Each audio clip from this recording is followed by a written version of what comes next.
Gausia committee Bangladesh, Saudi আরব আল দোয়াদমি শাখার উদ্যোগে আয়োজিত মাসিক খতমে গেয়ারবি শরীফ ও আহলে বায়াতের রাসূল সাল্লাল্লাহু আলাইহি ওয়াসাল্লাম এর স্মরণে পবিত্র সোহাদায়ে কারবালার আজিমুশান নুরানি মিলাদ মাহফিল অনুষ্ঠিত হয়।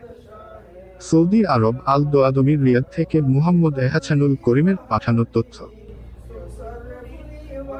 গাউসিয়া কমিটি বাংলাদেশ, সৌদি আরব আল দোয়াদমি শাখার উদ্যোগে আয়োজিত মাসিক খতমে গেয়ারবি শরীফ ও আহলে বায়াতের রাসূল সাল্লাল্লাহু আলাইহি ওয়াসাল্লাম এর স্মরণে পবিত্র সোহাদায়ে কারবালার আজিমুশান নুরানি মিলাদ মাহফিল অনুষ্ঠিত হয়।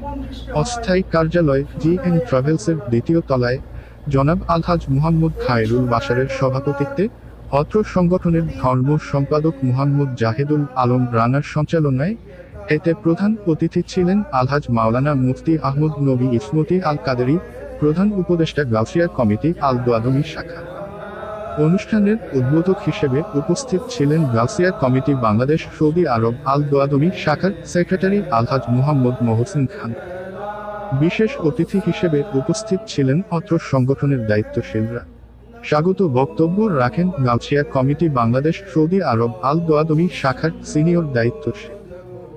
সার্বিক তত্ত্বাবধানে ছিলেন গাউসিয়া কমিটি বাংলাদেশ সৌদি আরব আল দোয়াদমি শাখার অর্থ সম্পাদক মুহাম্মদ আদনান ওয়াহিদ, দপ্তর সম্পাদক মুহাম্মদ মামুন পারভেজ, তথ্য প্রযুক্তি সম্পাদক মুহাম্মদ আসাদুজ্জামান রানা। মাহফিলের প্রধান অতিথি বলেন, সোহাদায়ে কারবালার মাহফিল থেকে আমাদের শিক্ষা নেওয়া অত্যন্ত জরুরি এবং ঐক্যবদ্ধ হয়ে গাউসিয়া কমিটির কাজ করতে হবে।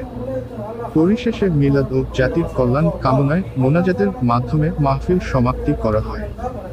Mohammad Zubair, GCD news 24, Chittagong.